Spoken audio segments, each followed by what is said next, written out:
Добрый вечер. В эфире информационный выпуск Амшикшара. Оперативный штаб по защите населения от коронавируса сообщает, что за прошедшие сутки биоматериал для тестирования на коронавирусную инфекцию взят у 88 граждан. Диагноз COVID-19 ни у кого не подтвержден. Из обсервации в столичном доме отдыха «Айтар» сегодня выписано 4 медиков. Всего на обсервации остаются еще 2 человека, а также медики. Общее число выявленных заболевших коронавирусом в Абхазии на сегодняшний день составляет 38 человек. Из них 4 граждан находятся в Гудаутском госпитале. 33 человека выздоровели и 1 пациент умер. 5 выпускников Сухумского высшего общевойскового командного училища пополнили ряды офицеров Министерства обороны Абхазии. В Сухуме в парке славы состоялась торжественная церемония вручения дипломов, а также присвоения воинского звания лейтенант.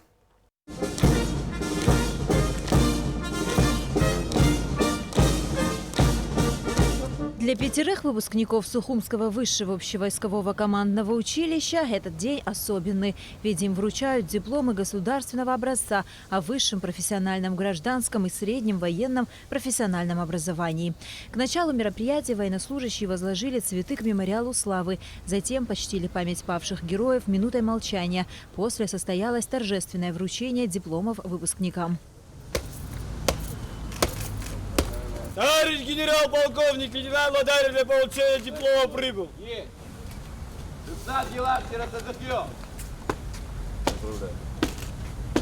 Лейтенант Бартагава. Для получения диплома ко мне. Хочу поздравить от имени руководства Министерства обороны и от себя лично с успешным завершением училища. Впереди будут очень трудные дни, будни офицера. Я уверен, что вы справитесь с возложенными на вас обязанностями. Хочу поблагодарить бывшее руководство училища во главе с ЖИБа, а также нынешнее руководство училища. Слова благодарности родителям, которые присутствуют здесь. Прозвучали напутственные слова молодым офицерам от руководства СВОКу и Минобороны. Ну а после, по сложившейся традиции, уже бывшие курсанты, сняв фуражки и преклонив одно колено, простились со знаменем училища. Начальник управления кадров Минобороны Илья Гамисония зачитал приказ министра о присвоении выпускникам звания лейтенант. В соответствии с положением о порядке прохождения военной службы ниже поименованным выпускникам Сухумского высшего общевойскового командного училища Чачхалия, Артагава, Арзенба, Армания, Ладария присвоить первое воинское офицерское звание лейтенант. Министр обороны Республики Абхазия генерал-полковник Ануа. Выпускники обучались в СВОКу 4 года. Важно отметить, что в Сухумском высшем общевойсковом командном училище курсантов обучают по методикам и стандартам российских военных училищ. Конечно же, в этот торжественный день родные и близкие были рядом со своими уже совсем взрослыми детьми. Было много пожеланий и напутственных слов. Я от имени родителей хочу поздравить вас с успешным завершением вашей учебы. За 4 года от наших курсантов было слышно только 2 слова. У нас все хорошо, у нас все нормально. У нас все нормально. Это родители знали, что не всегда было гладко и сладко, но были готовы к этому. Но наши дети справились, все трудности были преодолены и можем гордиться ими. Это, конечно, заслуга ваших преподавателей, руководства. Под звуки военного оркестра молодые лейтенанты прошлись торжественным маршем и по традиции военных училищ бросили монеты в воздух на счастье. Сейчас выпускникам дается месяц на отдых, после чего они приступят к работе в силовых ведомствах страны. В Министерстве внутренних дел обсудили подготовку к курортному сезону 2020 года. Смотрите репортаж пресс-службы МВД. 26 июня министр внутренних дел Республики Абхазия Дмитрий Дбар провел отчетно-плановое совещание с начальниками подразделений Центрального аппарата ведомства, городских управлений и районных отделов внутренних дел по вопросам готовности к обеспечению правопорядка на период летнего курортного сезона. Начальники районных управлений и отделов внутренних дел предоставили планы мероприятий, направленных на предупредительно-профилактическую деятельность по обеспечению правопорядка и общественной безопасности на вверенных территориях, а также расстановку расстановку сил и средств, графики и маршруты патрулирования. Как отметил Дмитрий Дбар, в преддверии курортного сезона особенно актуальным становится вопрос безопасности граждан, приезжающих на отдых, что является главной задачей для сотрудников МВД. Все силы милиции должны быть направлены на предотвращение преступлений и правонарушений. По всей республике дополнительно укомплектовываются наряды и патрули в популярных курортных зонах и туристических направлениях. Задействованы пешие патрули, которые сформированы согласно плану и несут службы четко по графику. Дмитрий Дбар призвал сотрудников показать слаженную работу и ответственно выполнять возложенные на них функциональные обязанности. Уверил, что со стороны руководства МВД будет оказана усиленная материально-техническая помощь. Службе собственной безопасности МВД и инспекции по личному составу министрам даны указания усилить контроль над соблюдением служебной дисциплины. По итогам совещания были приняты соответствующие решения и поставлены сроки их исполнения. Новая фаза кризиса, вызовы и возможные ответы. Под таким названием по инициативе Центра социально-экономических исследований в Сухуме прошел научно-практический семинар, на котором предприниматели, финансисты, экономисты обсудили проблемы банковской системы Абхазии. Смотрите репортаж Сарии Кварасхелия. Банковская система Абхазии включает в себя Банк Абхазии, другие кредитные организации, а также филиалы и представительства иностранных банков. Развитие и укрепление банковской системы, а также обеспечение эффективного бесперебойного функционирования платежной системы республики являются главным направлением деятельности Банка Абхазии. В становлении эффективной банковской системы особое значение приобретает оценка всего комплекса условий и факторов устойчивости отечественных банков, обеспечение потребностей экономики республики в банковских услугах. Самое главное отличие заключается в том, что у Национального банка Абхазии, в силу того, что он не является эмитентом валюты, он по сути не проводит кредитно-денежную политику. Он не потому, что он не хочет или не понимает как, а этот орган, Национальный банк, лишен этого инструмента. Наша страна развивается путем сельского хозяйства и приема туристов. Я думаю, что одним из главных направлений должна быть и банковская система, потому что она на сегодняшний день, как мне кажется, более организованнее, чем все вот эти вот остальные отрасли, и она могла бы дать серьезный толчок для развития вообще всей экономики. Сегодня наша банковская система или расчетная система, она на самом деле не кредитует, и в ближайшее время кредитов, и не будет. И не надейтесь, господа предприниматели, мы занимаемся расчетными делами, и расчеты для нас самое главное на сегодняшний день. В последнее время мы являемся свидетелями событий, которые охватили не только Абхазию, но и весь мир. Пандемия коронавирусной инфекции отразилась на экономике нашей страны, на предпринимателях, бюджете и банковской системе в целом. По итогам 5 месяцев 2020 года по различным денежным операциям в Абхазию поступило более 9 миллиардов рублей, а ушло порядка 11 миллиардов. Существуют серьезные проблемы и сложности, связанные с закрытием границы и снижением предпринимательской активности, отмечалось на встрече. У нас более-менее благоприятная ситуация была в Абхазии. 2 границы закрой, пожалуйста, и работайте внутри. Рынки, магазины, все должны работать. А мы все закрыли, запечатали. А как теперь из этого положения выходить? Ситуация, конечно, ужасная, но сказать о том, что у нас нет безвыходного положения, я не могу так сказать, потому что у нас есть правительство, у нас есть администрация президента, у нас есть министерство, ведомство, банки и так далее.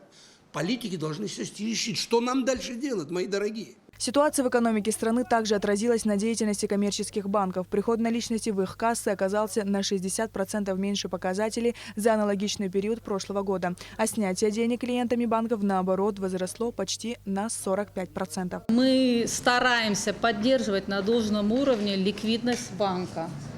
Но в нынешней ситуации это, конечно же, тяжело. Мы хотим предоставлять более полный спектр услуг нашему населению, но пока мы ограничиваемся тем спектром, который есть на сегодня.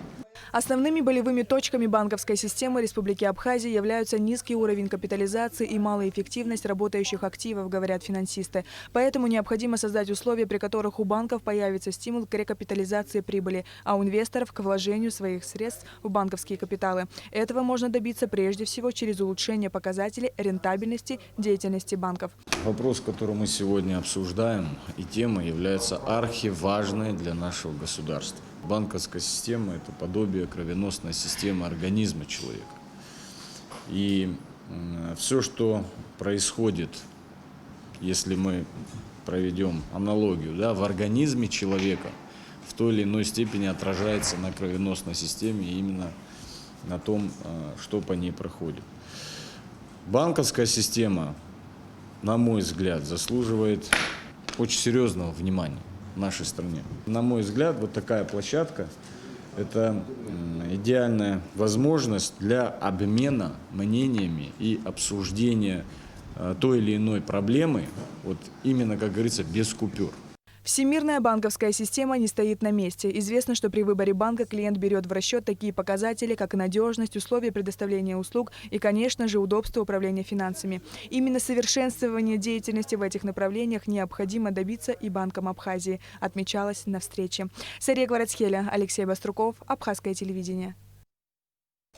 13 лет в эфире телеканал Абаза ТВ празднует свой день рождения. 26 июня 2007 года на экранах телевизоров впервые появилась заставка Абаза ТВ. Диктор произнес первые слова приветствия. Все эти годы телеканал радует, удивляет и волнует. Об истории создания, о работе телеканала сегодня и о молодом поколении журналистов в репортаже Гугуцы Вардания. Время новостей на канале Абаза, в студии Марина Будба. Здравствуйте. 13 лет в эфире. За это время деятельность телеканала Абаза ТВ никогда не прерывалась, радуя абхазского зрителя интересными проектами. Новости, передачи на различную тематику на абхазском и русском языках, кинофильмы, мультфильмы, специальные проекты для самых маленьких. Все это входит в ежедневную сетку вещания канала. Сегодня в коллективе работают 35 человек. Абаза ТВ – это семья, это работа, это любимый коллектив. Это каждый день что-то новое, интересное. Это дом родной. Марьяна Котова работает на телеканале с ноября 2008 года. Сразу после окончания университета она решила попробовать себя в тележурналистике. К этому времени у нее уже был опыт работы в печатном издании. Пришла, думала, приду, посмотрю, подходит мне это или не подходит, смогу ли я, справлюсь или нет. Но Руслан Мканович решил, что я справлюсь, отправил меня на съемку. Вторника Мамичба. Я записывала интервью с Русланом Тарба. Мне повезло, и у меня началась моя, я считаю, успешная карьера. Стать кем-то, кроме как журналистом, я не хочу и не могу, потому что ничего не умею делать, кроме как репортажи. Надежда Боровикова на Абаза ТВ 5 лет попробовала себя в разных видах деятельности, но нашла свое призвание именно здесь. С 2015 года любимый коллектив и съемки стали неотъемлемой частью ее жизни. Самое, наверное, любимое – это то, что идешь на работу и не знаешь, куда ты попадешь. Ты можешь поехать в поле на кукурузу, можешь пойти в парламент, можешь попасть куда угодно. И постоянно новые люди, интересное общение. В общем, это интересно. Есть усталость, есть какое-то выгорание. Но есть и любимые люди, к которым хочется возвращаться. Есть шеф, который просто нивелирует очень много недостатков этой профессии, который всегда за нас горой, который к нам как отец относится и переживает за нас. И мы тоже все его любим как папу и боимся его подвести. 26 июня 2007 год. До эфира остались секунды. Волнуясь, ведущая и съемочная группа занимают рабочие места. Звучат первые аккорды, на экране появляется заставка Абаза ТВ. Камера, мотор, начали. Время новостей на канале Абаза. Я, Лиана Ибжно. Здравствуйте. На информационном поле Абхазии появился новый субъект – первая независимая телекомпания. Мы делаем свой первый шаг, прекрасно осознавая, какие трудности ждут впереди. Но желание сделать что-то нужное для своей страны придает уверенность в собственных силах. И, конечно же, без вашей поддержки, уважаемые зрители, нам не обойтись. Мои коллеги за кадром, впрочем, как и я, скрестили пальцы на удачу. Время новостей начинает свой отсчет. Этот самый первый и важный эфир телеканала редактор и телеведущий Абаза ТВ Рустам Зантария помнит хорошо. Волнение, которое тогда присутствовало, невозможно забыть. 26 июня 2007 года я тоже хорошо помню. Тогда было очень много волнения, и для меня, как человека, пришедшего на телевидение буквально за пару месяцев до этого момента, это было все в диковинку, в новинку. И 13 лет на самом деле прошли очень незаметно.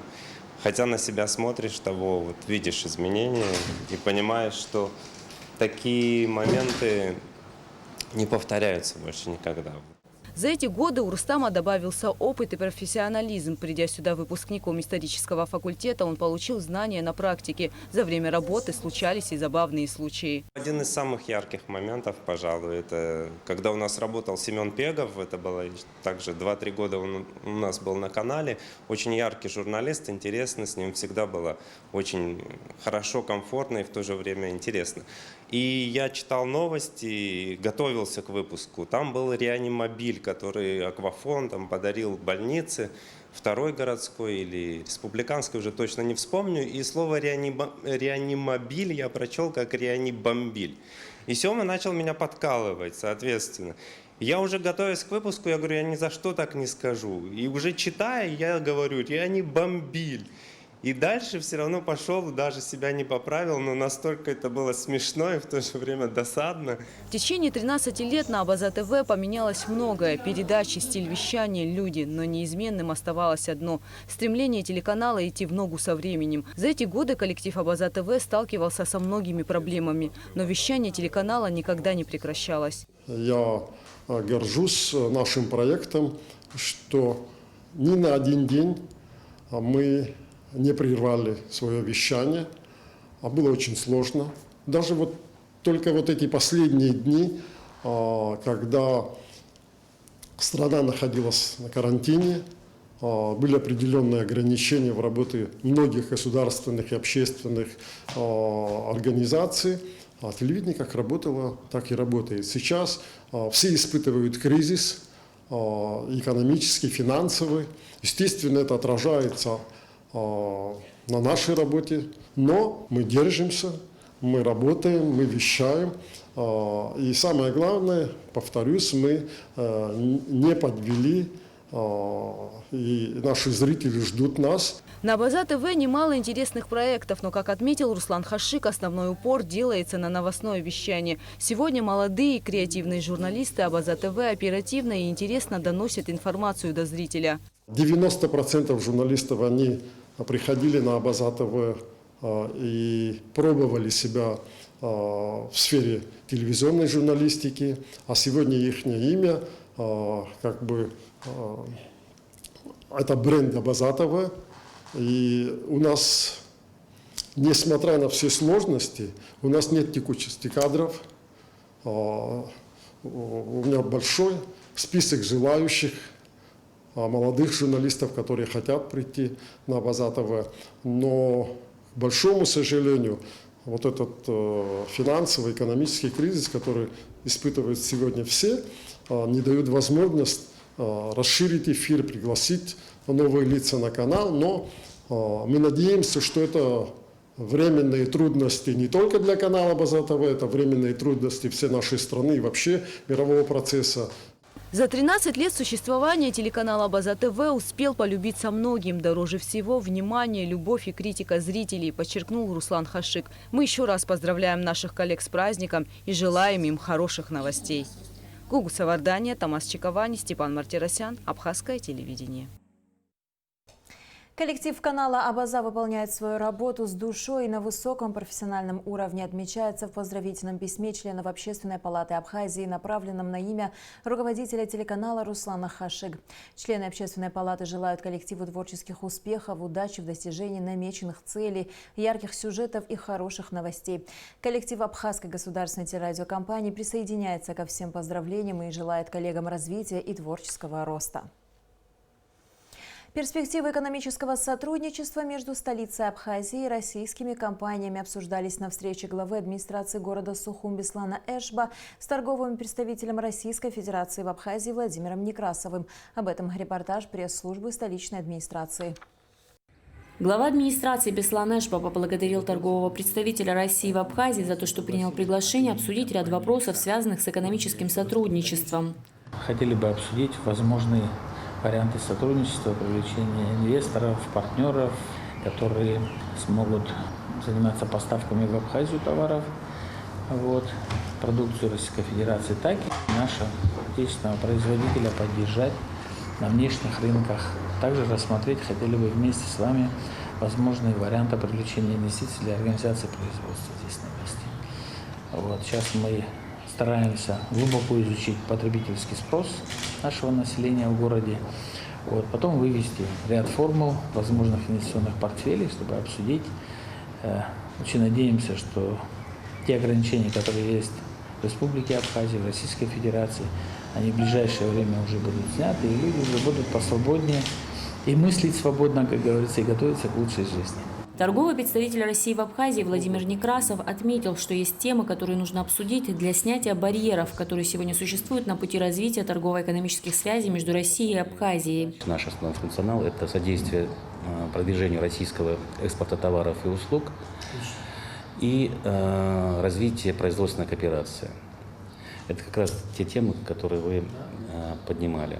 По словам торгового представителя, к сожалению, в Абхазии нет площадок, где можно получить информацию о проводимых закупках для нужд государства или бизнеса, а также проектов по привлечению инвестиций. Беслан Эшба отметил, что руководством страны поставлена задача ускорить экономический рост и развивать торгово-экономические отношения с Российской Федерацией. Я абсолютно уверен, что действующее сейчас Министерство экономики будет готовить такие пакеты инвестиционные по привлечению инвесторов. Разумеется, все это будет открыто. Что касается закупок, абсолютно точно у нас будет открытая площадка, где будет информация, какие нам нужны товары, услуги в том числе. Это мы планируем сделать в ближайшее время, как только завершим реформу самой структуры администрации. Готовы взаимодействовать и использовать все механизмы, которые сегодня есть, или даже тех, которых пока нет, их инициировать. Элана Какаля, Давид Авицба, специально для абхазского телевидения. И в завершении выпуска о погоде. По сообщению Гидрометцентра, в выходные дни на территории Абхазии ожидается переменная облачность, преимущественно без осадков. Температура воздуха ночью 17-22, днем 26-31 градус. Температура морской воды 23 градуса.